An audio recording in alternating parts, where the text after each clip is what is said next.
a scorched notebook, a secret too hot to hide. Welcome to Marple Mysteries. I am your host, Harrington. Drop a comment and tell me where you're watching from. I love hearing from this amazing mystery community. Let's begin. I've always said that the fastest way to get Nero Wolfe's attention is to mess with something that ought to be left alone. Like his chair cushion, Fritz's bouillabaisse, or, in this case, his olive supply. It was a Tuesday morning, somewhere in the slushy middle of February, when the doorbell rang at 10 minutes past 11. That's not illegal, of course, but it's downright discourteous in this house, unless you're a florist, a meat delivery man, or Saul Panza. I had just gotten back from a grocery run. Yes, I run errands when the world's largest orchid-owning genius detective decides he's out of the specific Spanish green olives marinated in fennel he insists on for lunch. Fritz was agitated enough to phone me mid-walk to say the glass jar had shattered when it slipped from his hand, and that if Wolfe didn't get his olives, neither of us was going to see peace until spring. So I was in a generous mood when I opened the door. The man standing there wasn't. He was short and lean, with a face like a sour plum, creased, purplish under the eyes, and tight-lipped. He wore a camel hair overcoat and carried a folded newspaper under one arm, like a priest carrying a Bible he no longer believed in. "Is this the Wolfe residence?" he asked. I gave him the once-over and decided he was either here to argue or confess. "If you mean Nero Wolfe, the detective, you've got the right brownstone. If you're here to sell theology or insurance, I suggest the house across the street. They're Episcopalians with a fondness for paperwork." The man didn't blink. "My name is Gerald Dow. I need to see Mr. Wolfe. It's urgent." "They all say that, but just so we're not wasting time, why don't you give me the 30-second version?" "I found something," he said. "In an oven, a notebook. It wasn't supposed to be there." "You have my attention," I said, mostly because that's not a sentence you hear more than once a year outside a prison kitchen. "Whose oven?" "My fiancé's." He paused. "Or ex-fiancé. I'm not sure yet. It's complicated." "You don't say." I stepped aside. "Come on in. Try not to touch anything. Mr. Wolfe has a sensitive relationship with his furniture." By the time we reached the office, Wolfe had already heard our approach. That's not because he's psychic. It's because the floor creaks when I walk too fast, and Wolfe's ears are tuned to disruption the way a wine taster's tongue is tuned to tannins. He was in his chair, naturally, a giant of a man wrapped in a mustard-colored robe like some Roman senator who'd been forced into domestic exile. He did not glance up from the book in his lap, but his index finger hovered over the page. That's Wolfe code for "I'm waiting." "Mr. Gerald Dow," I said. "He found a notebook in an oven and lost a fiancée in the process. He claims it's urgent. Also, he's not selling anything."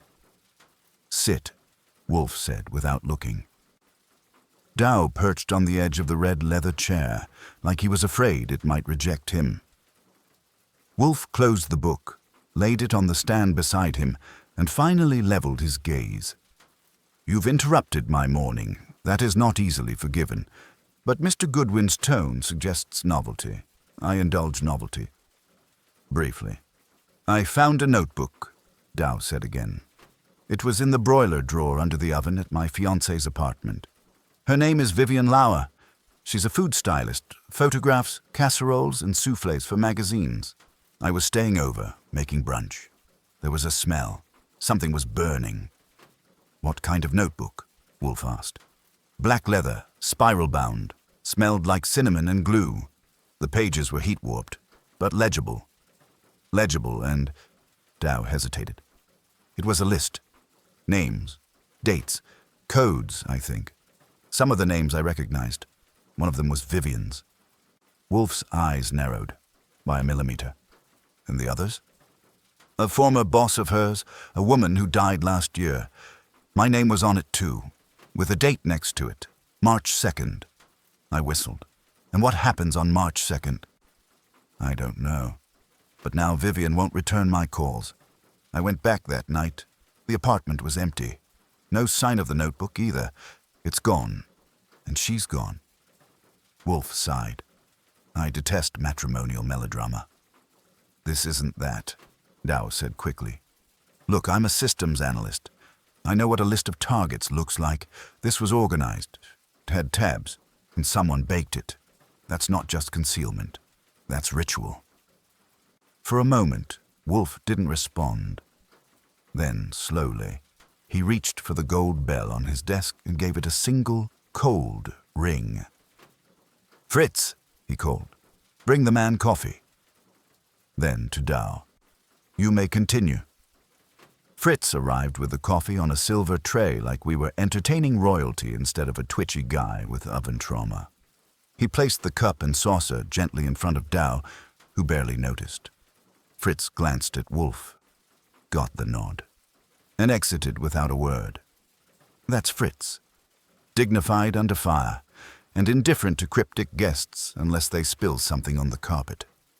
Dow took a sip like it might calm him, and it did, just enough to make the tremor in his hand look like a chill instead of a full-on short circuit. "I didn't know what to do," he said, looking first at Wolfe, then at me, as if I might offer the warm end of a poker. At first I thought it might be something Vivian wrote. Maybe a project, some kind of food business thing, but it wasn't that kind of list. Some names had a check mark next to them. Others had dates. My name, like I said, had March 2nd. "That's 2 weeks from now." I asked her about it, just casually, and she froze. Then she said it was just a prop, something she used for a shoot. But she was lying. You know how someone looks when they're thinking 10 seconds ahead of the question? Wolfe didn't answer.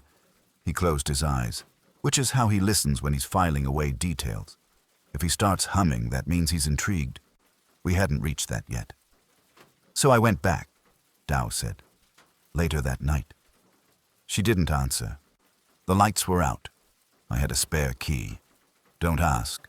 Long story, but I used it. The place was stripped. Furniture still there, but the kitchen drawers were empty. No note. No sign of the notebook. Even the fridge was cleaned out, like she'd been expecting someone to come after her and didn't want to leave a breadcrumb. I looked at Wolfe. Nothing. Not a twitch. Dow set the cup down carefully. She wouldn't disappear unless she was scared.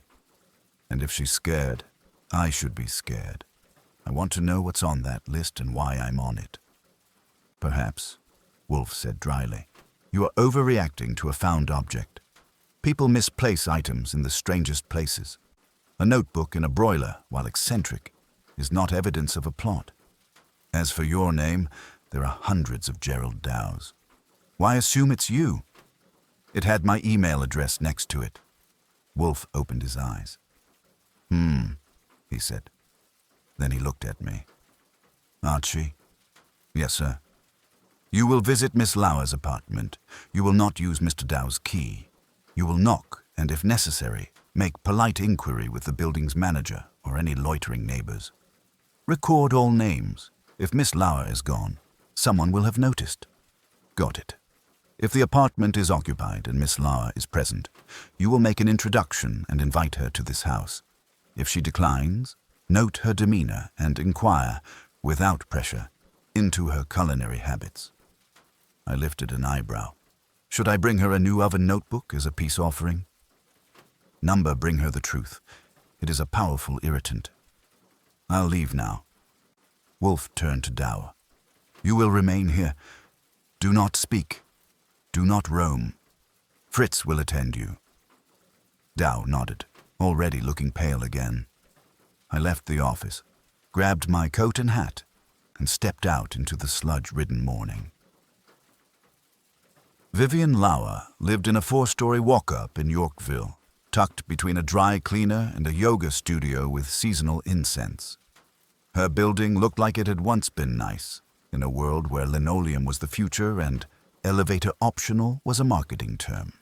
I buzzed her apartment twice, and when I got nothing but silence, I buzzed the super whose name was Hector and who looked like he could lift the building with one shoulder, was mildly suspicious until I said I was a private investigator.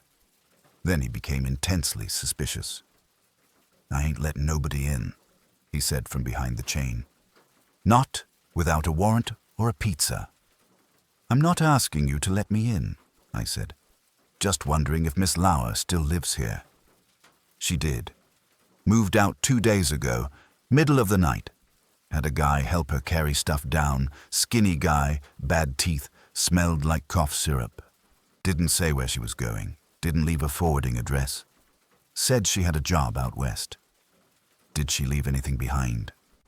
Only thing she left was a broken spice rack and a weird smell in the oven. Smelled like burnt glue. Did the oven work? She fried the broiler coil. Probably cooked something she shouldn't.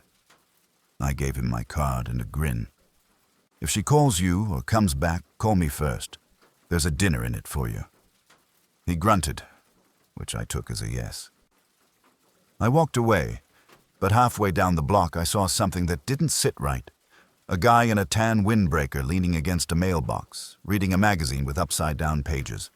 He wasn't local, and he wasn't cold. He was watching the building. When he noticed me noticing, he folded the magazine and drifted casually around the corner. I considered following him, then I remembered Wolfe's voice in my head. "Do not embroil yourself with idle prowlers unless they enter the sanctuary. In other words, don't chase trouble unless it knocks first." I filed the face. Back at the brownstone an hour later, I found Wolfe in his chair, Dow on the red leather with an empty coffee cup beside him, and Fritz discreetly vacuuming invisible dust in the hall. "She's gone," I said. "Moved out 2 days ago, no note, no lease break, no nothing. Took her pots and pans but left the air. Super says she smelled like trouble and cooked something she shouldn't have. Also, I had the feeling someone was watching the place." Wolfe grunted. He didn't like people who ran, and he liked people who watched runners even less. "She was frightened," Dow said. "That proves it." "No," Wolfe said. "It proves only that she intended not to be found. The cause remains to be determined. You are certain the list contained names?" "Yes, about 20. Some crossed out. One of them was a woman named Iris Redden. She died last year.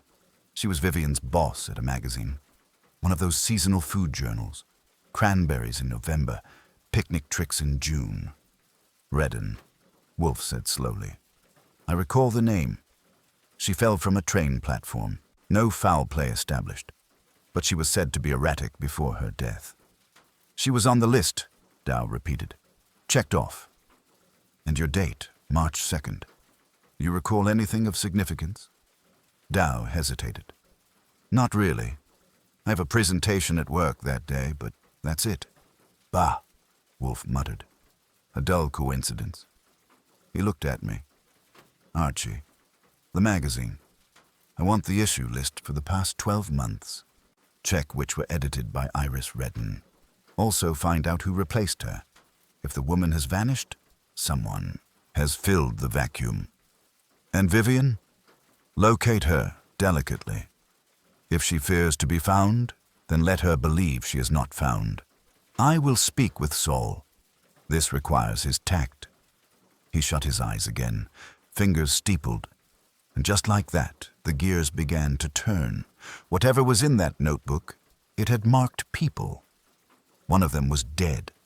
One of them had run, and one of them, Gerald Dow, was now seated in Wolfe's chair of judgment, a man with 2 weeks until something he didn't understand was supposed to happen.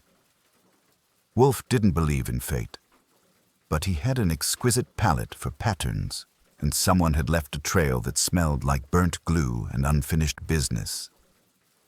The brownstone had been disturbed, and that meant Wolfe was interested. Fritz brought lunch at the usual time, 12:45 on the dot, but for once, Nero Wolfe didn't immediately dive into his lamb ragout. He sat at the table, hands templed beneath his chin, eyes narrowed, and stared at the steam rising from his plate as though the solution to the case might float up in vapor and condense on his mustache. That was my first real clue the case had gotten its hooks into him. Wolfe didn't skip meals, didn't skimp on sauces, and didn't tolerate interruptions during those sacred hours between lunch and orchids unless someone died in the dining room. So when he let his food cool for a full minute before raising his fork, I mentally circled the date.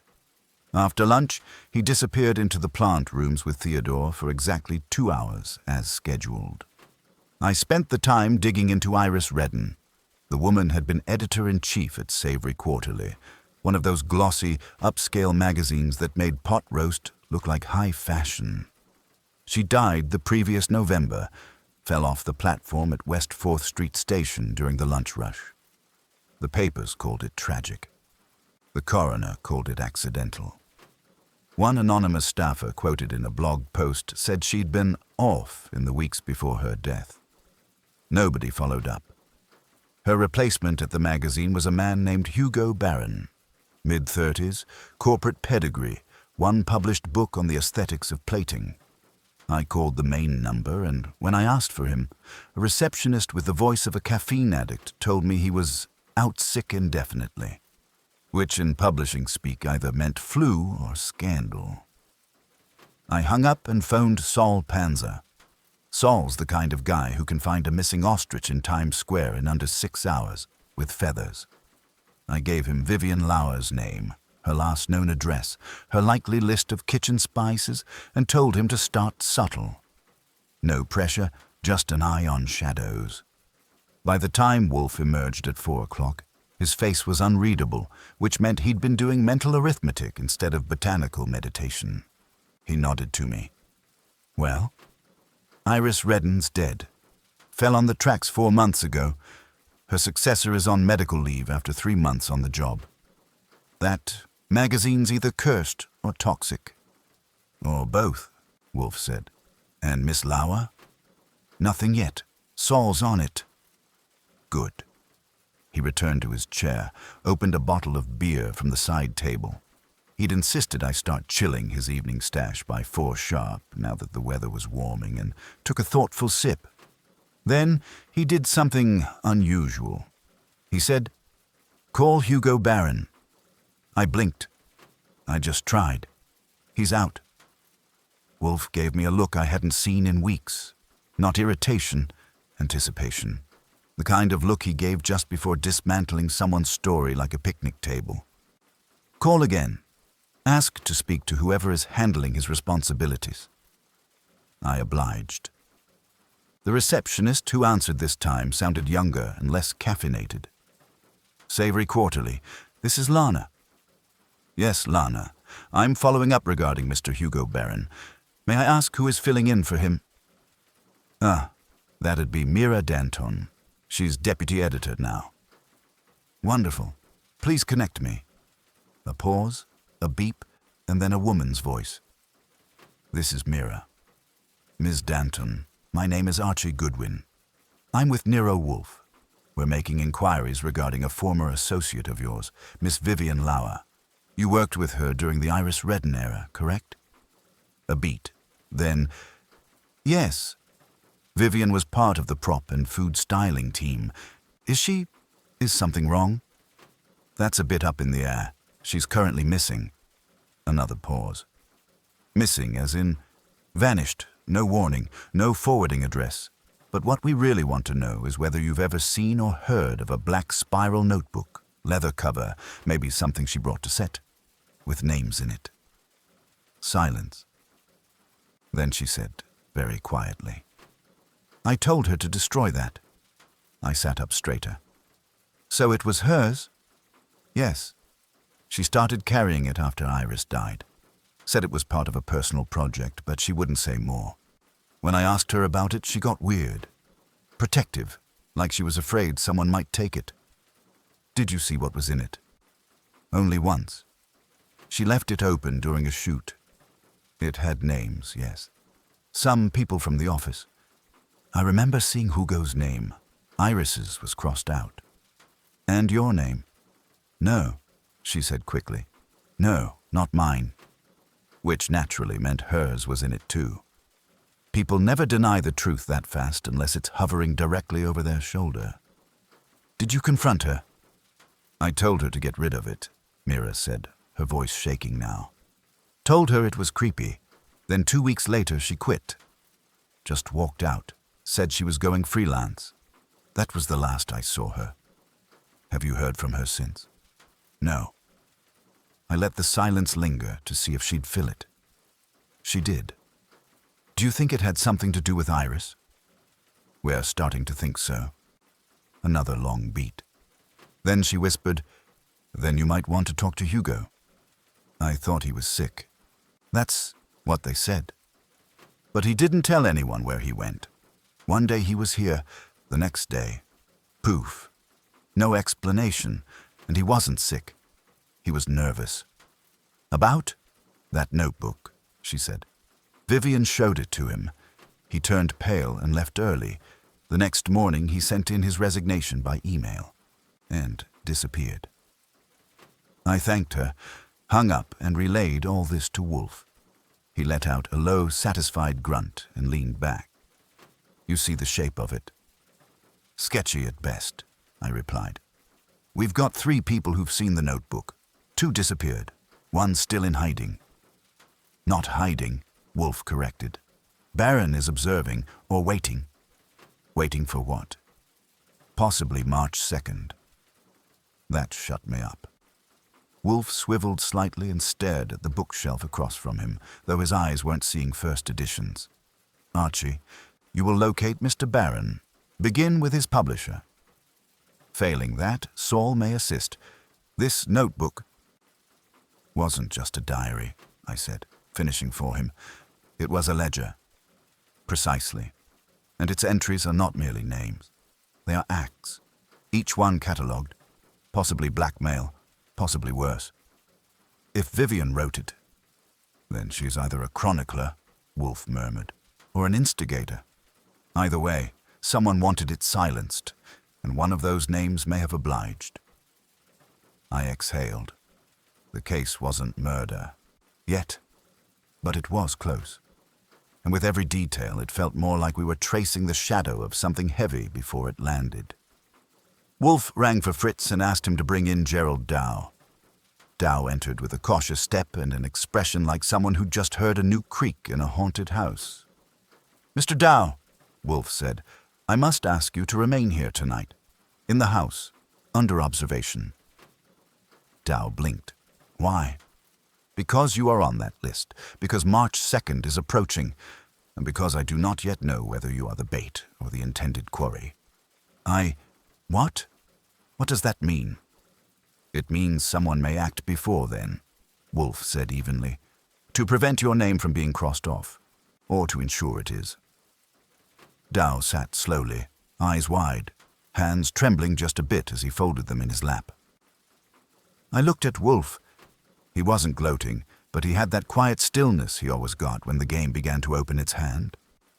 We had suspects now. Vivian, Hugo, maybe even Mira, and a motive that reeked of guilt and planning, but someone was missing from the picture, the one who wrote the list, or worse, the one who'd been using it. Fritz made up the guest room with crisp sheets and an expression of infinite restraint, the kind he reserved for those who broke the sanctity of the brownstone silence without a clear invitation, or at least a pedigree. Gerald Dow, to his credit, didn't complain. He accepted the arrangement with the vacant nod of someone trying not to overthink the implications of a guest bed being offered with such urgency. Dinner is at 7, I told him. Don't expect room service, and if you hear shouting, it's just Mr. Wolfe arguing with a soufflé recipe. He offered a tight smile. I don't think I'll be hungry. Then you're not scared enough. Wait until tomorrow. I left him to settle in, which mostly meant sitting stiffly on the edge of the bed like a man waiting to be measured for a coffin, and went back downstairs. Wolfe was in his office, dictating a shopping list to Fritz like the fate of the free world hinged on getting exactly 3 ounces of Sicilian anchovies. I waited until the door closed behind Fritz before saying, I don't love having a nervous guest in the house, boss. If this thing turns, he might be more flammable than helpful. Wolfe grunted, which could mean agreement or indigestion. He's not our concern, he said after a moment. He's a placeholder, a fixed point. Observe him, but do not coddle him. Observe for what? For fear. For knowledge he hasn't disclosed. Mr. Dow may be more than a bystander, or less. It wasn't the first time Wolfe had decided to babysit someone under threat. He did it the way a librarian watches a dog in a reading room, silently, from a distance, with the full weight of rules ready to crash down if necessary. I called Saul. He'd already tracked Hugo Barron to a mid-range hotel in Midtown, one of those places with polished brass elevators, fresh orchids in the lobby, and staff trained to remember names and forget faces. Hugo had checked in under his own name but hadn't left the premises in 2 days. He's scared, Saul said flatly. I had the front desk girl convinced I was his cousin. She said he ordered room service twice a day, declined housekeeping, and asked about fire exits. Paranoid or careful? Either way, he's waiting for someone, or something. Let's make it us. I want to talk to him. I headed over just before 8. It had started to rain again, New York's favorite pastime in February. The doorman gave me the polite once-over and held the door without a word. I rode the elevator up to the 6th floor and knocked on room 612. There was a pause, then a voice. Thin, tense. Who is it? Archie Goodwin, I said. Working for Nero Wolfe. We need to talk about a notebook and a date, March 2nd. Silence.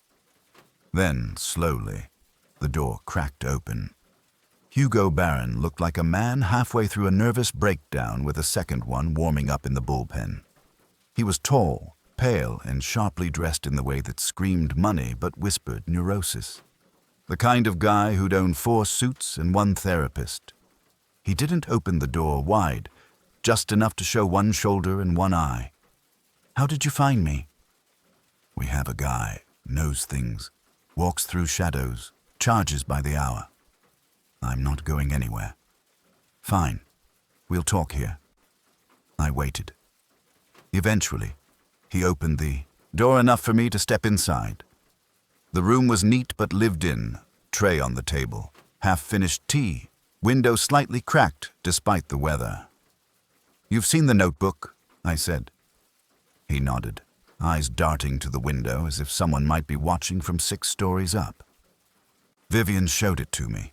A week before Iris died, she said she was compiling behavioral patterns. Said it was just a creative experiment, but the names, I knew some of them, knew what they'd done, or were rumored to have done. Like what? Plagiarism, bribes, kickbacks, a cover-up involving a foodborne illness in a restaurant she consulted for. Every name on that list had something wrong with it. And your name? He hesitated. Yes. I had a ghostwriter. For my book, I never credited her. Vivian knew. Did she threaten to expose you? That was the worst part. She didn't threaten anyone. She just watched, and she made people nervous without saying a word. Iris went off the rails after seeing it. Said she was being stalked. Started drinking again. She fell, or jumped, a week later. Do you think Vivian pushed her? He shook his head. Vivian doesn't push. She just waits, like she's setting a trap and doesn't care how long it takes. Why did you disappear? Because she said I had a date too. March 2nd.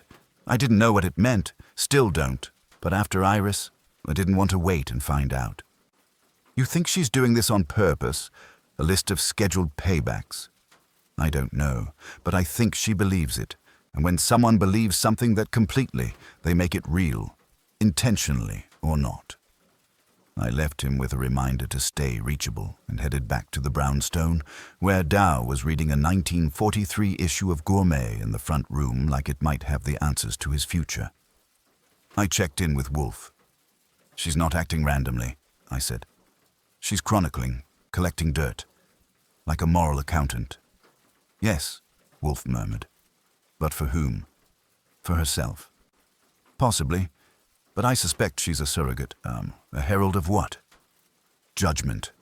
He sat back and closed his eyes. Tomorrow, Archie. We shall draw the net. I want Saul, Fred, and Ori on 3 names from that list. I will provide them shortly. Tonight, observe Mr. Dow, and look for small things. Our interloper, if one exists, will not storm the gates. They will rearrange the furniture. He wasn't speaking metaphorically. And he was right, because the next morning something was out of place. Fritz found it. The spice drawer in the kitchen, Wolfe's sacred ground, had been opened. Nothing missing, nothing broken, but the jar of dried lavender had been moved, exactly 1 inch to the left. No one confessed. No one remembered touching it, and that was how we knew. Someone else had been inside. Someone who understood Wolfe enough to make a move not to destroy, but to signal. Vivian, or someone worse. Either way, the trap had been baited, and Wolfe was no longer merely interested. He was preparing to strike. That jar of lavender didn't move itself. Fritz was certain. He didn't just cook. He curated. The spice drawer was his cathedral, and the thought of someone disturbing its symmetry made him look personally violated. He summoned me with the solemnity of a man reporting a death. "Lavender," he said, pointing. It was precisely aligned with the nutmeg. Now it is not. I do not misplace. I do not forget. Someone touched it. I crouched for a closer look. It had moved, slightly left of its usual position, 1 inch or 2 off. It was subtle, but in this house, subtle didn't go unnoticed. "Anyone else in the kitchen last night?" I asked. Fritz shook his head. I cleaned after dinner. Gerald did not come down. You know I locked the back door. Which left 2 possibilities. Either Dow had gone walkabout in the middle of the night, or we'd had an uninvited guest. Someone who could get in and out without waking anyone, and who had a reason to leave a message only Wolfe would decode. I checked the locks. Nothing forced. Nothing broken. No footprints on the rear stoop. Wolfe, when informed, didn't show alarm, but his fingers tensed ever so slightly against the arm of his chair. He took it seriously, which meant I did too. He called Dow into the office. "Did you leave your room last night?" Dow blinked. "Number I couldn't sleep, but I stayed in bed." "Why?" "You're sure?" "Absolutely." Wolfe nodded slowly. "Something was disturbed. I will not accuse you of tampering, Mr. Dow, but the implication is unavoidable. Either you are unaware of your actions, or someone entered this house." Dow looked rattled. "If someone came in, how? That door was locked." "Mr. Goodwin is investigating." That was my cue. I spent the morning double-checking windows, hinges, floorboards. Nothing. No signs of forced entry, but I did find something else.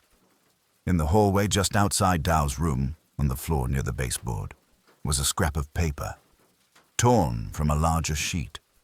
No writing, just one charred edge and the faint scent of something artificial, like printer ink and cinnamon.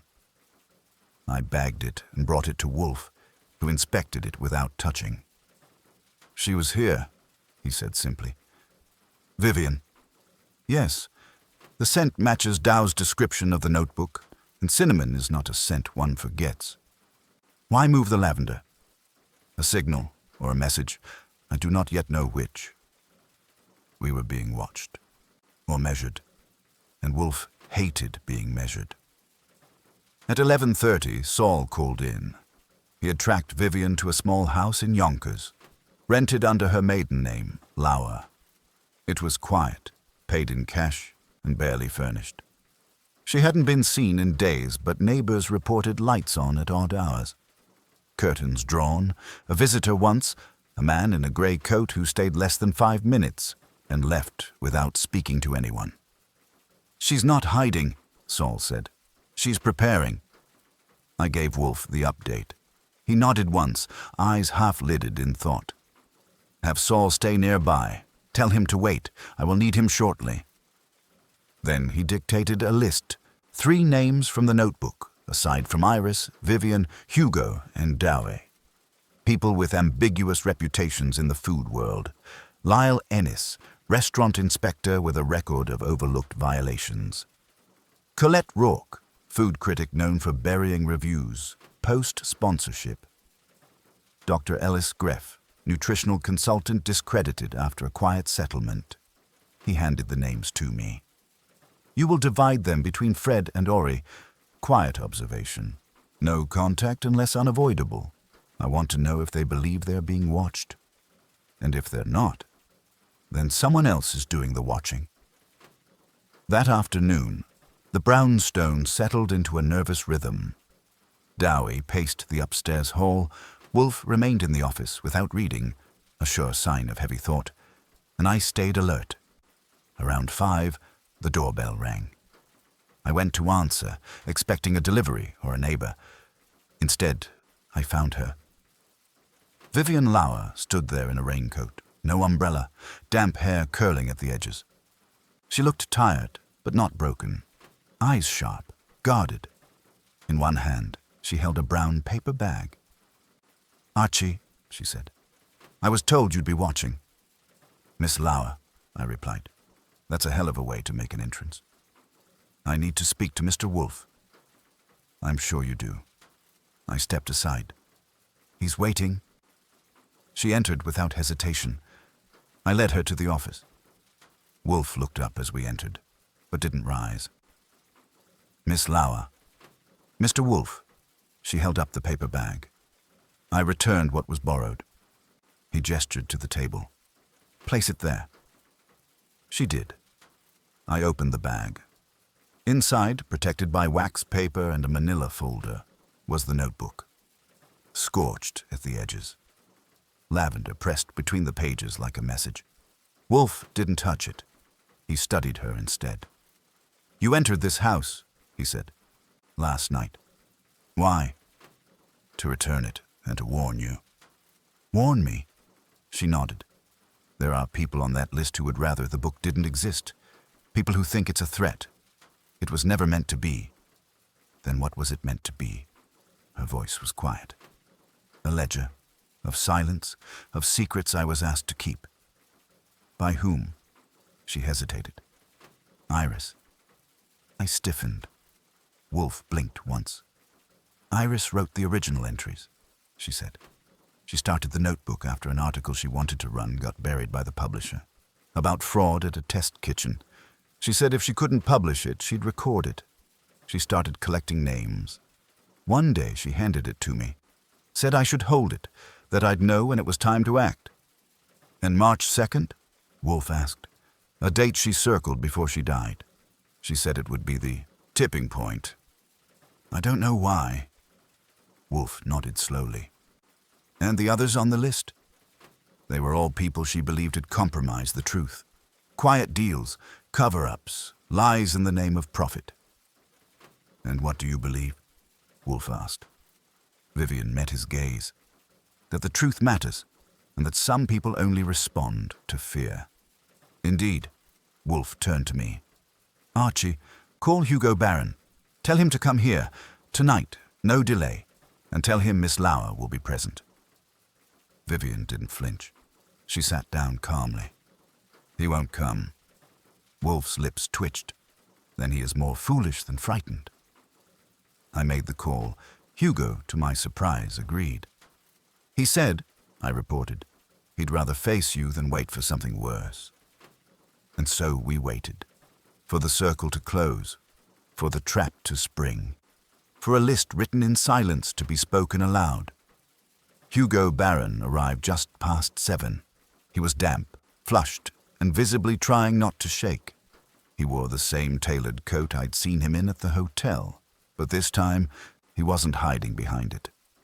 He walked into the office like a man who knew the executioner by name and had decided politeness might buy him a longer rope.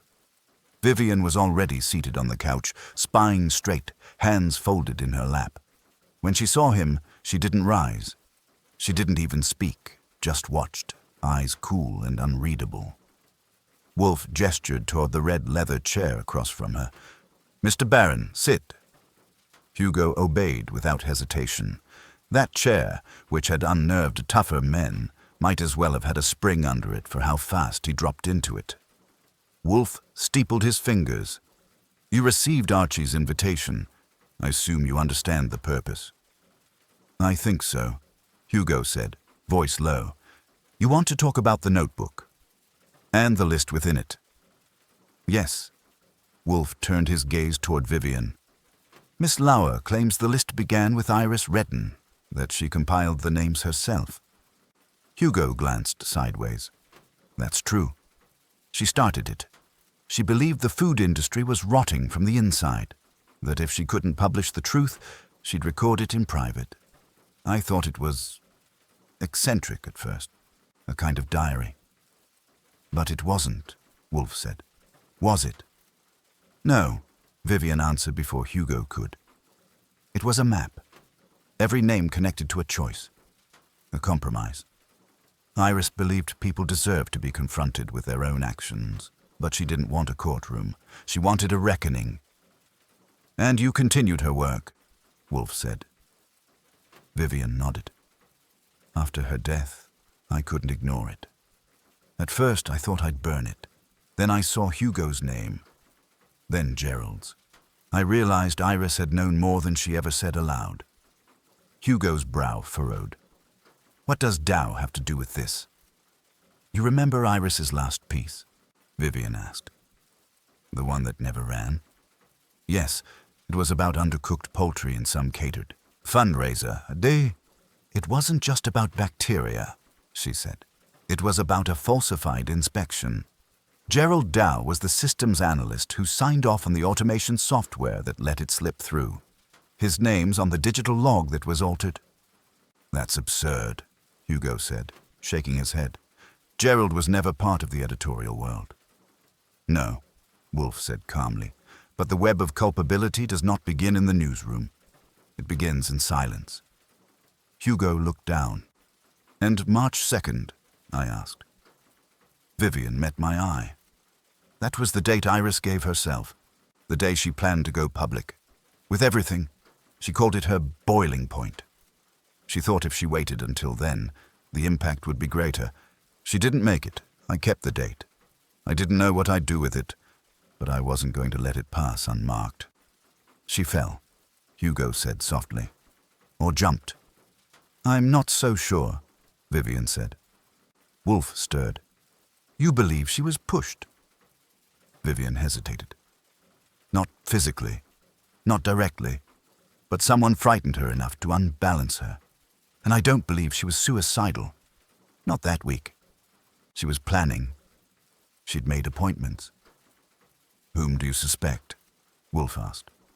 There was a long silence. I don't know, she said. But I know someone's watching now. The apartment in Yonkers. I only told one person about it, and someone came anyway. Left a note in the mailbox. Blank, but folded 3 times. Wolfe's expression did not change, but I saw something flicker behind his eyes. A code. I think so. Iris had a habit. She always folded things 3 times. Napkins, printouts, said it made them feel deliberate. Hugo spoke again, this time more firmly. If you think I'm involved... I don't, Wolfe interrupted. You're vain, Mr. Barron. Not malevolent. It should have sounded like an insult, but Hugo looked oddly relieved. Wolfe leaned forward slightly, his version of slamming a fist on the table. But someone has used the notebook. Not to expose, but to control. Someone else has copied it. Someone used its contents to intimidate Miss Redden. Possibly others. And yesterday, someone entered this house, quietly, deliberately, and moved an item in my kitchen. Hugo blinked. What? Lavender, I said. A jar, moved exactly 1 inch. Hugo didn't get it, but Vivian did. She sat up straighter. That's the signal, she said. I told Iris once, when we were joking about her notes, that if she ever wanted to prove she'd been somewhere without being seen, she should move something tiny, a marker, something only the right person would notice. So the person who did it, I said, knew you both, and remembered that. Wolfe gave a short nod. Someone with access, memory, patience. I saw where he was going. Someone who's not on the list. Wolfe turned to Vivian. Did Iris ever discuss her fact-checkers? Vivian frowned. There was one. Lyle Ennis. Before he became an inspector, he freelanced briefly. Iris didn't like him.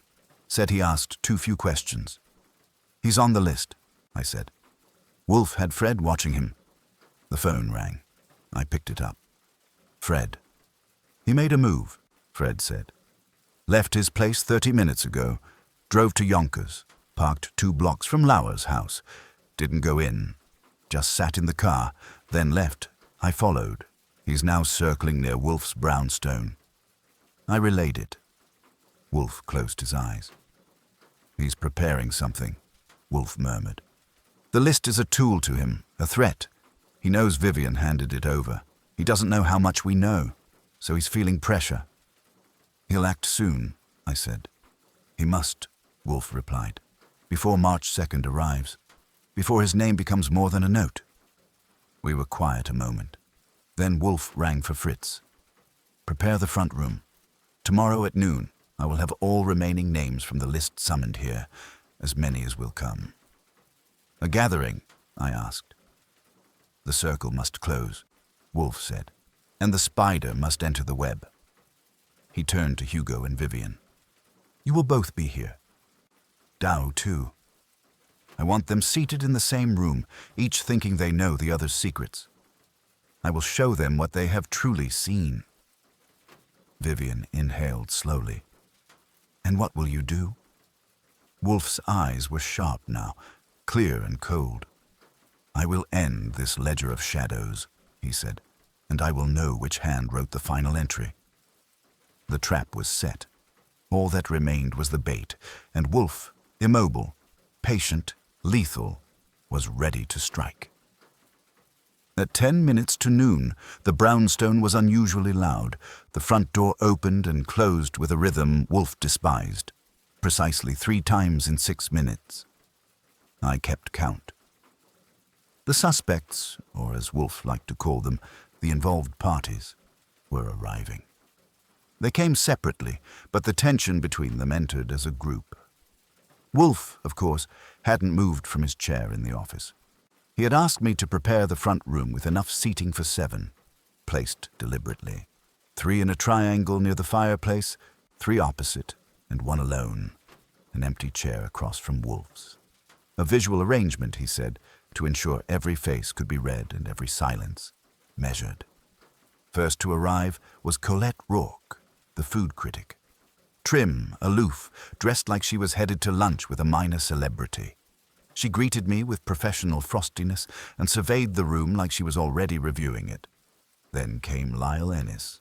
Tall, heavy-lidded, trench coat too warm for the weather, and the kind of posture that made you check your wallet without knowing why. He didn't shake hands. He gave me a nod like I was supposed to salute. Next was Dr. Ellis Greff, the nutritionist, lean, twitchy, and exuding the desperate calm of a man who has opinions on everything and friends in no high places. He clutched a folded newspaper in one hand and a plastic bag with an apple in the other. Saul had driven Vivian in from Yonkers. She arrived silent but composed, her eyes scanning the assembled as if confirming names on a private mental list. Dowie followed, looking 2 shades paler than the last time I'd seen him, which was impressive given that he'd already been somewhere between ghost and ceiling paint. Hugo Barron came in last, hands in pockets, mouth set in the expression of someone who regretted saying yes to anything ever. I escorted them into the office. They took their seats slowly, warily. No one spoke.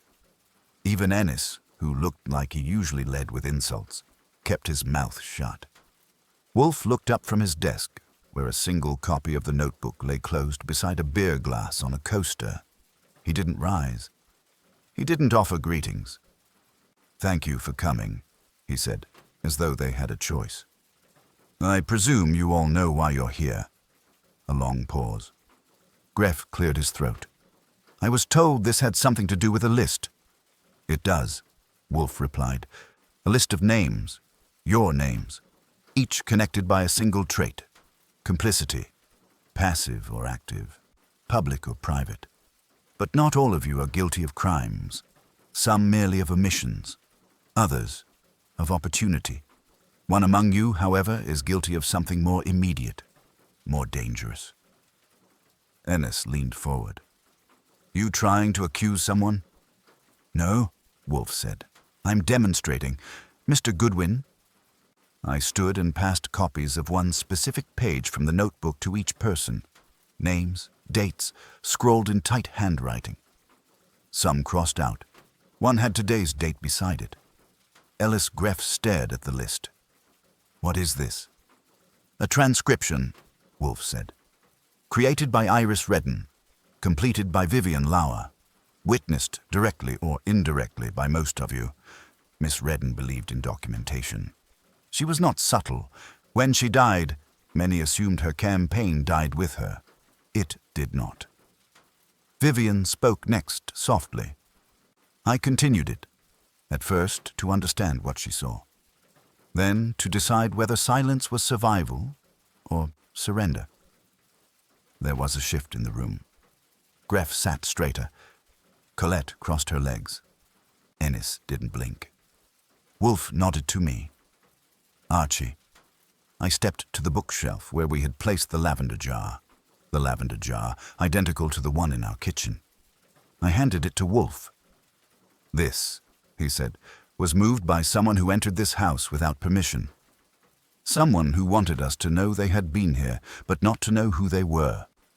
A signal, not a threat." He opened the jar. Inside, beneath the dried buds, was a folded piece of paper. He removed it, unfolded it, and read aloud, "The ledger is not the weapon. The silence is." He laid the paper flat on the table. "No signature," he said, "but a very clear message. Someone in this room left it. Someone who knew where to place it. Someone who thought themselves clever." Colette Rourke gave a half laugh. "You think we're going to confess because of a spice jar?" "No," Wolfe said.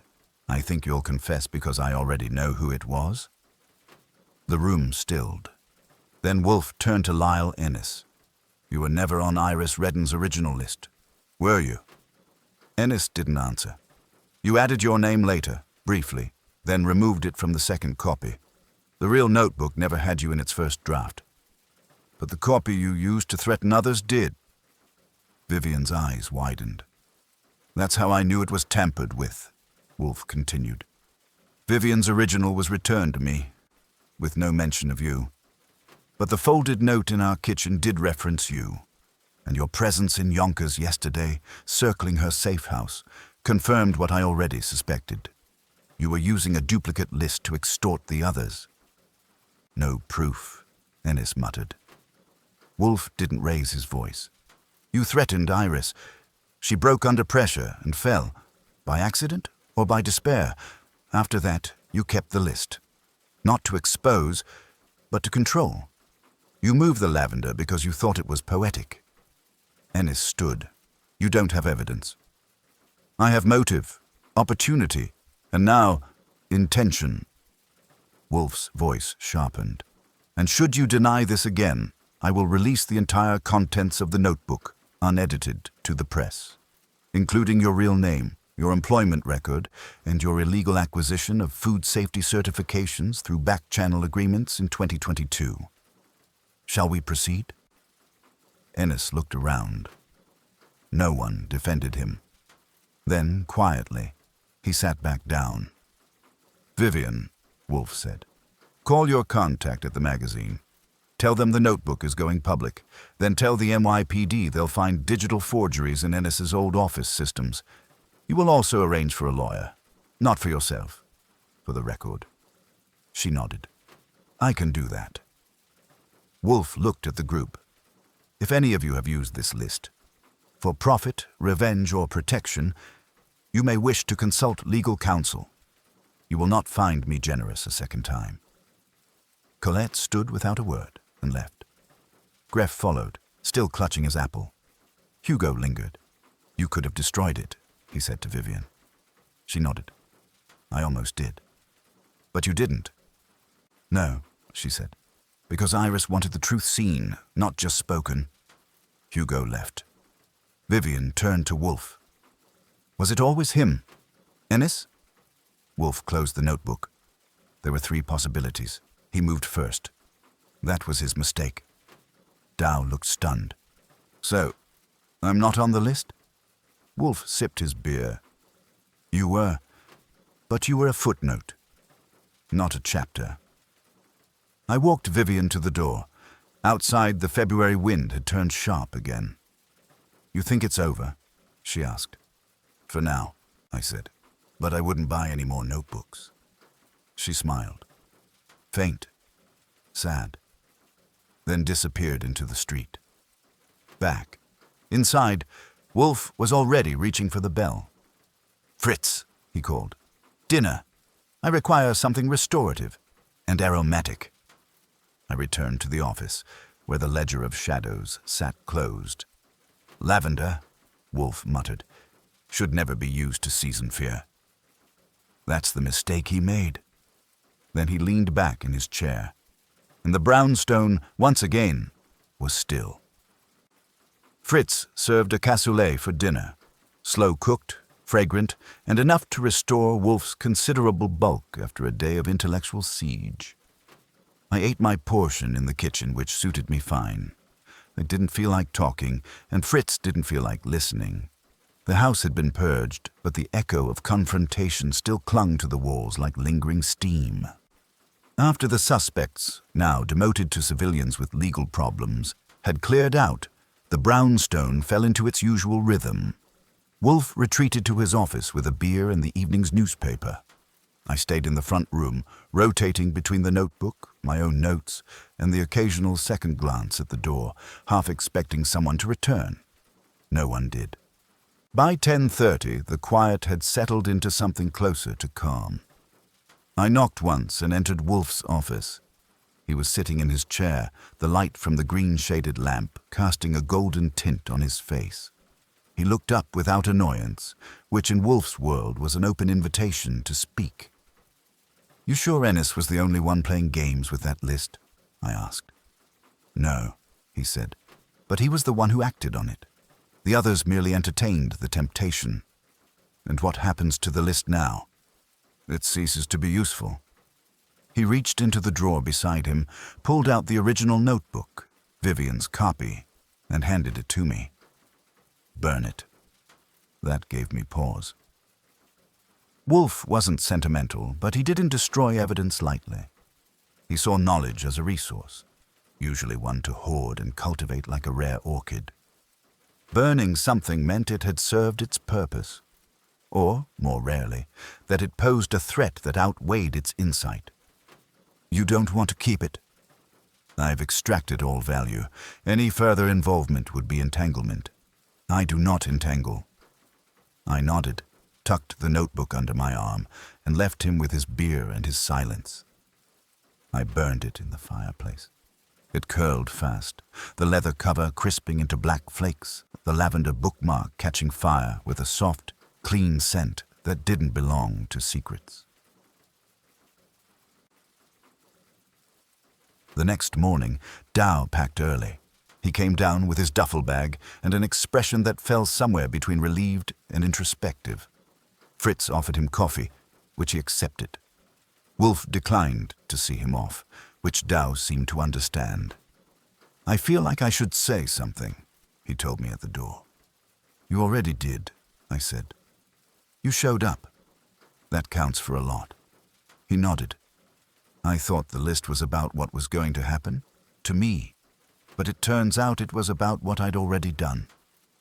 Everyone thinks they're the victim, I said, until they see the whole story. He looked like he might ask another question, but thought better of it. He left quietly. Saul called an hour later. Ennis had lawyered up and already started denying everything, but his apartment had been swept by the NYPD. They found a backup copy of the notebook on a thumb drive hidden inside a hollowed-out cookbook. Amateur hour concealment, but effective enough if you weren't dealing with Wolfe. The charges wouldn't be flashy. Extortion attempts, data forgery, harassment. But there'd be a reckoning. The magazine world, with all its petty feuds and editorial vendettas, was already buzzing. By evening, Vivian's name was circulating again, but this time not in whispered tones. She'd be asked for interviews. Book deals, maybe. But she wouldn't take them. Not yet. Wolfe didn't comment on any of this. He'd moved on. After lunch, grilled sardines and a wild rice salad, he returned to his orchids without a word, which meant the matter was closed. But I stayed curious. One thing still gnawed at me. I waited until after dinner, then knocked again on the office door. "Yes?" Wolfe said, not looking up from a copy of the Atlantic Monthly. "One thing." "Only one? Why leave the lavender in the notebook?" I asked. "It gave us everything. The scent, the memory, the clue that Vivian hadn't planted it herself." Wolfe lowered the magazine. "That," he said, "was Ennis's final mistake. Arrogance. He believed himself clever. He mimicked Iris's habits too well, but he lacked the discretion to erase the fingerprint. So he wanted us to know it had been touched. Number. He wanted us to guess. But not know. He relied on implication, just as he relied on the fear the list created. But he didn't count on Vivian giving it up. "No," Wolfe said. He expected her to hoard it, protect it, perhaps even weaponize it. He misjudged her. I nodded. And that folded note in the lavender jar, also his, a flourish, a way to seem philosophical while maintaining ambiguity. It was not philosophy. It was cowardice. The notebook wasn't the weapon, Archie. But it could have been. Ennis made it so, just long enough for it to endanger lives. And Vivian? Wolfe gave a small shrug. She walks away clean, but not untouched. She will carry the weight of having known and said nothing for too long. That is a punishment no court can issue. He turned a page. I waited, just in case he had more. He didn't. I returned to my room. The following week, the brownstone returned to its usual rhythm. No more guests, no more overnight interruptions. Wolfe resumed his reading schedule, his orchid regimen, and his debates with Fritz over proper spice proportions. Fritz insisted on reorganizing the kitchen, whether as a ritual cleanse or a psychological safeguard, I wasn't sure. Then one afternoon I checked the mail. Among the bills and circulars, there was an envelope. No return address. Cream paper. Thick. Inside, a single card, no writing, just a pressed sprig of lavender, folded inside a blank white napkin. 3 times. I took it into Wolfe's office and placed it on his desk. He didn't speak. He opened it slowly, examined it, and set it down with a faint sigh. "Vivian?" I asked. Unmistakably.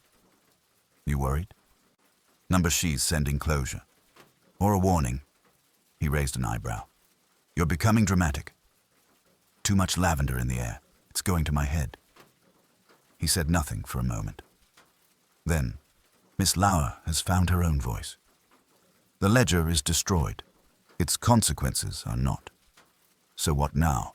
He picked up the magazine he'd been reading. "Now we wait," he said, "until someone else makes the mistake of thinking secrecy is a shield." I left him to it. Outside, the street was quiet. For now, but secrets never stay buried. And in Wolfe's world, every silence waits to be read. Just like every notebook, even the ones no longer in flames. The following Monday passed without incident. No visitors, no phone calls of interest, no cryptic spices shifted, no folded notes in the mail, just the pleasant, suspicious calm that always comes right after you know something big has ended, but before you've accepted that nothing new has started. Wolfe, true to his nature, didn't speak of the notebook again. That was how you knew something mattered to him. It disappeared from conversation, not because it lacked importance, but because it had completed its function. In his world, once a thing served its purpose, it belonged to the past. But I'm not Wolfe. So while he sank into a quiet week of books and orchids, I couldn't stop replaying the case, its shape, its rhythm. It hadn't followed the usual blueprint. No dead body, no smoking gun. But the stakes had been real, personal. Wolfe had handled it with precision, as always, but it was different. There was a weight in this one that lingered. Midweek, Saul Panzer dropped by. Wolfe hadn't summoned him, but Saul has a nose for unfinished threads. He came in the early afternoon and found me in the front room, idly sorting newspaper clippings and pretending to do filing. "Got a minute?" he asked. "For you?" "Always." We stepped into the dining room for privacy. Fritz was upstairs. Wolfe was on the roof balcony with a volume of Tacitus and a glass of beer, so he had a safe 10-minute window. Saul handed me a small manila envelope. Inside was a copy of a partial bank transaction report. Underneath, an image of a check, endorsed and cashed, dated 3 weeks before Iris Redden's death. It was made out to Lyle Innes, the account holder, Savory Quarterly's discretionary fund. "Where'd you get this?" I asked. "Old accountant who owed me a favor," Saul said. He didn't like Ennis. Thought he was trouble. Turns out Ennis got quiet payouts from more than one source. This one's the last on record before Redden died. Blackmail. Looks like it. And it gets worse. Ennis didn't just threaten people with the notebook. He sold the information. Quietly. Through intermediaries. Real hush-hush, but traceable, if you know where to look. I stared at the check. So this wasn't just control. It was commerce. Exactly. And Iris? She probably found out, or got close, and Ennis panicked. I whistled under my breath. That's motive with a capital M. I thought Wolfe should know, Saul said, even if the case is closed. I glanced up. You want to tell him? No, Saul said with a shrug. He already knows. I'm just filling in the margins. I thanked him. He left with a nod, as always, unbothered by the murky middle between justice and truth. That's what made Saul invaluable. He didn't need credit, he just needed the pieces to fit. I brought the envelope to Wolfe after dinner. He was in a contemplative mood. He'd just finished a peach compote he deemed adequate, which was about as high as he ever ranked anything not cooked by himself or Fritz. He took the papers from me without speaking, scanned them, and set them aside. I assumed as much, he said. Then why not act on it? I had enough, Wolfe replied. Ennis's exposure was inevitable. If I'd pursued the financial trail, I'd have entangled myself in the legal detritus. I do not enjoy detritus. You let him fall on the blade he forged himself. Yes. I waited a beat, then said, There's one thing you didn't say. Not to them, not to Vivian. Only one? Why Iris picked March 2nd. Wolfe folded his arms. You believe I know? I believe you guessed, and I believe you were right. He sighed, but it wasn't the sigh of a man irritated. It was one of those rare Wolfe moments, a pause that meant he was willing, just this once, to break his rule of finality. Iris Redden was methodical, he said, a calendar obsessive. Dates mattered to her. In her office records, one's Miss Lauer preserved, March 2nd appears 3 times, all as proposed publication deadlines for articles that were ultimately killed. The last one involved a restaurant in Midtown that experienced a foodborne outbreak. The piece was shelved without comment. The same week, she began writing the notebook. So March 2nd, I said, wasn't just a deadline. It was her deadline. Yes, Wolfe replied. A date by which she intended to force the truth into the open. It became in her mind a point of reckoning, and Vivian adopted it as a tribute and a warning. There was a knock at the door. We weren't expecting visitors. and I'd locked up early. Wolfe raised an eyebrow. I went to answer it. It was a courier. Plain clothes, soft-spoken. "I have something for Mr. Wolfe," he said. "It's marked confidential." I took the envelope, thanked him, and returned to the office. Wolfe opened it carefully. Inside was a single photograph. A restaurant, mid-range, recently shuttered. The name blurred under weather-worn signage, and taped to the boarded window. A note, handwritten, barely legible. "You were right to keep quiet, but not forever." No name, just a lavender sprig taped beneath it. I looked at Wolfe. He looked at the photo. "Vivian?" I asked. "Unlikely." "Then who?" He didn't answer. Instead, he picked up the photo, studied it again, and handed it back to me. "It seems," he said quietly, "we were not the only ones reading the notebook." A silence followed. Heavy. Considered. Then he rang for Fritz. "Bring the brandy," he said, "and a tray of Stilton. It appears our palate must accommodate loose ends tonight." Fritz arrived, brandy in hand, and served it with ritual precision. I poured for both of us. We sat for a while, in silence. Not tense, but aware. The kind of silence that only exists when you know the story has been told, but not fully understood. "I assume," I said at last, "you'll be keeping that photo?" "Yes," Wolfe said. "It may prove useful. If only as a reminder."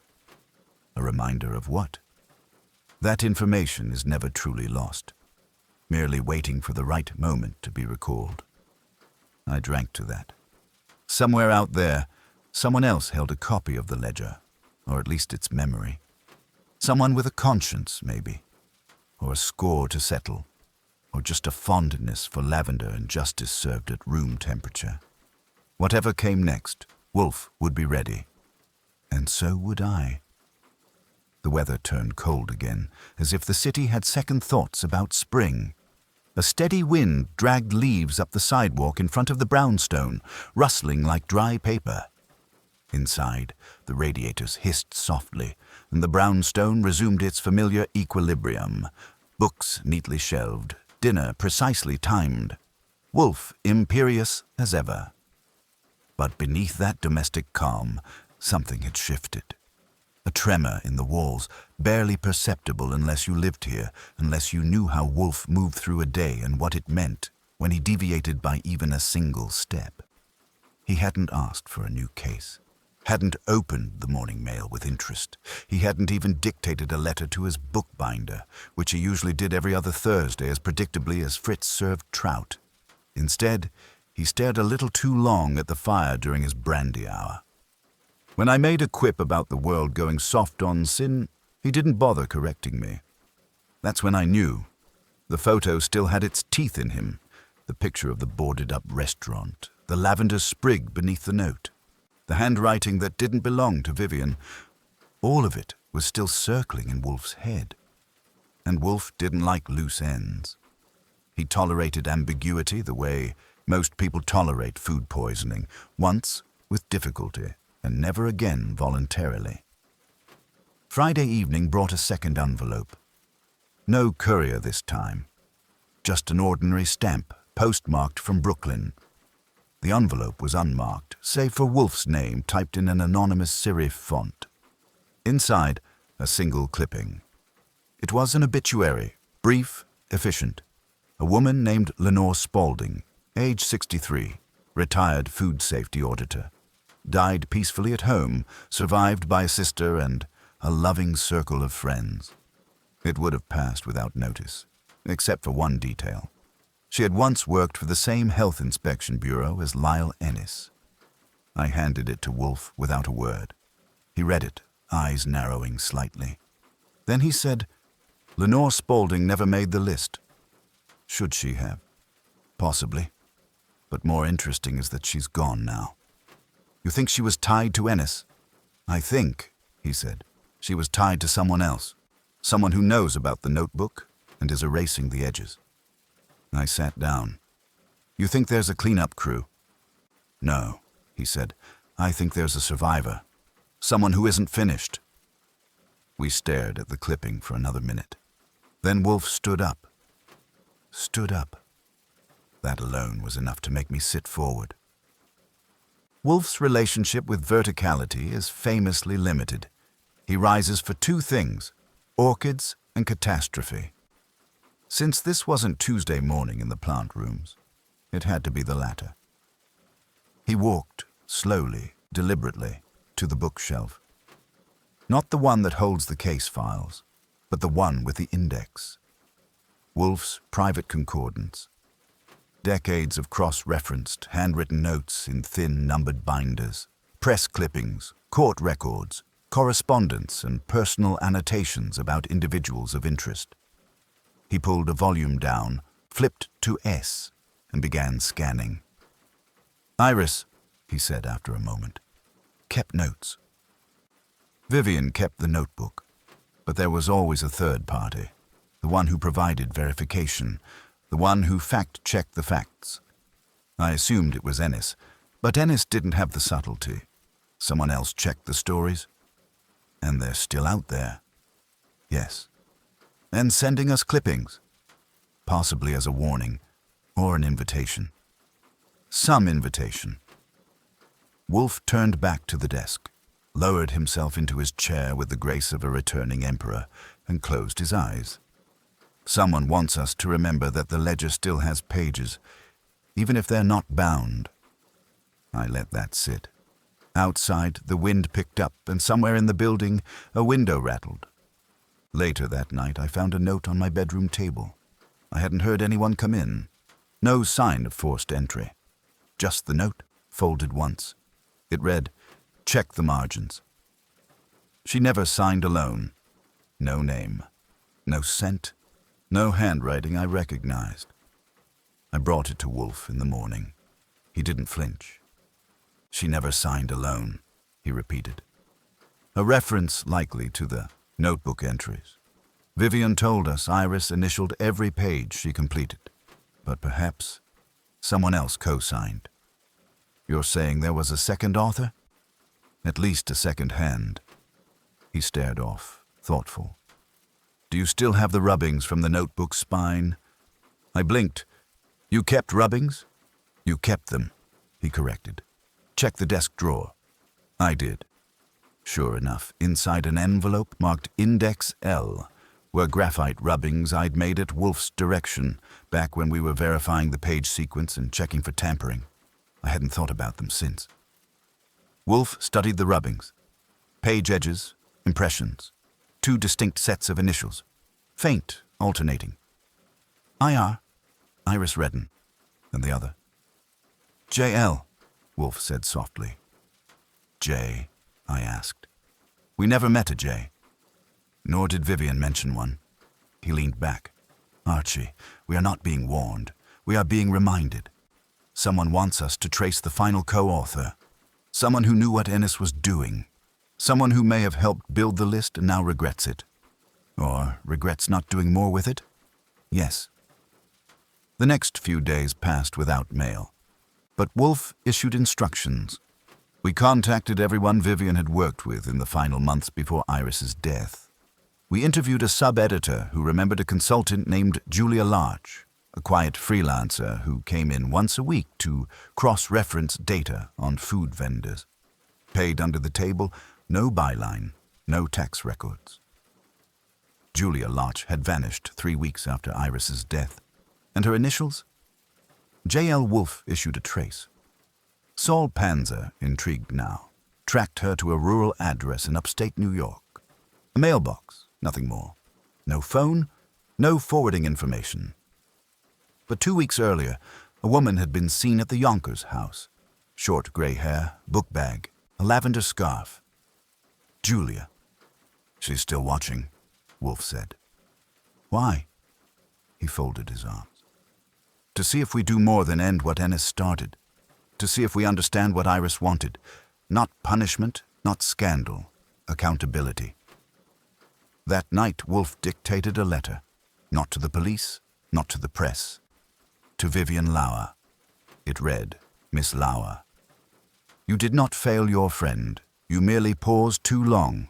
I am restoring the ledger to its original purpose, not by keeping it, but by acknowledging it. There is another name, Julia Larch. Seek her. She's not your enemy. She's your witness. N.W. We mailed it the next morning, and after that, Wolfe returned to his routine. Reading, orchids, dinner at 7. But I kept a fresh folder in my desk drawer, marked lavender, because some stories don't end. They extend, softly, insistently, through margins, through initials, through silence. And in Wolfe's brownstone, no silence stays silent forever. It had been 6 days since we mailed the letter to Vivian Lauer. 5 since Wolfe had last spoken about the ledger. 3 since Saul confirmed that Julia Larch, if that's who she was, had returned to the Yonkers house briefly before vanishing again. 1 since a thin package arrived, addressed to Wolfe, marked in small looping handwriting. To whom it concerns, this is the rest. Inside were 32 pages. Typed, clean, dated. Each one cross-referenced to a corresponding entry from the original notebook. They weren't just footnotes. They were clarifications. Names with context, motives with details, dotted lines filled in. It was the rest of the story. The final entries Iris Redden had never had the chance to record herself. And Wolfe read them all, silently, over the course of the afternoon. He asked for no interruptions, not even lunch, which meant I paced the office in slow circles, pretending not to watch him read and counting how many times he ran a finger across the edge of the paper. 32, if you're wondering. 1 per page. When he finished, he placed the manuscript on his desk, leaned back, and closed his eyes. Not in fatigue, in judgment. Archie, he said finally, call Miss Lauer. Do we still have her number? You wrote it down and taped it behind the Rolodex. That was true. I had. Habit. I called. She answered on the 3rd ring. Miss Lauer, I said. Mr. Wolfe would like a word. In person. She didn't ask why. She didn't hesitate. She was at the brownstone within the hour. The office was prepared when she arrived. Brandy glasses cleaned. The manuscript neatly stacked in the center of Wolfe's desk. The afternoon light through the window hit the pages in such a way that I could tell Wolfe had timed her arrival to the minute. Fritz brought tea. Wolfe didn't touch his. Vivian sat across from him and waited. This, Wolfe said, gesturing to the stack, is the truth. Vivian looked at it. Is it the end? No, Wolfe replied. It is the original intention, completed at last. What you began as an act of preservation has become an act of reckoning. She didn't speak. Wolfe continued. Julia Larch was Iris's second pair of eyes. She gathered verification, confirmed allegations, prepared the archive. She chose not to be named, and when Iris died, she remained silent, not from fear, but from caution. She waited to see what you would do. When you faltered, she withdrew. When you returned the ledger, she watched again. And when Ennis was exposed, she decided the time had come to complete what Iris began. Vivian exhaled, quiet, long, then said, So what do we do now? You publish, Wolfe said. She blinked. You think I should? I think, Wolfe interrupted, you have what Iris never did. A complete account, supported, corroborated, structured. If you release it, you release not a scandal, but a study, a document. Let others decide what to do with it. She wanted names exposed. And they are, but not in rage, in record. Vivian reached for the top page. Read the first line, then the second. She smiled faintly. She called this a quiet war. Wolfe nodded. And wars, Miss Lauer, are not won with noise. They are won with precision. She left the brownstone an hour later with the full manuscript, and Wolfe gave no instructions, no cautions. just a nod. We didn't hear from her for 3 days. Then, on the 4th, the Ledger of Silence appeared online as a PDF public, anonymous, circulated first among food industry insiders, then reposted by a journalist who recognized Iris Redden's name and did his homework. Within hours, it was trending. Quietly, of course. Appropriately. But it was there. People were named. Practices revealed. Old lawsuits reopened. Several editorial boards issued statements. One publisher resigned. Vivian's name never appeared. But we knew. Julia Larch never surfaced. Not officially. But an op-ed in a small ethics journal 3 weeks later appeared under a pseudonym that, when decoded, spelled J.L. Wolfe read it. He didn't say a word, just filed it away, and the brownstone resumed its rhythm.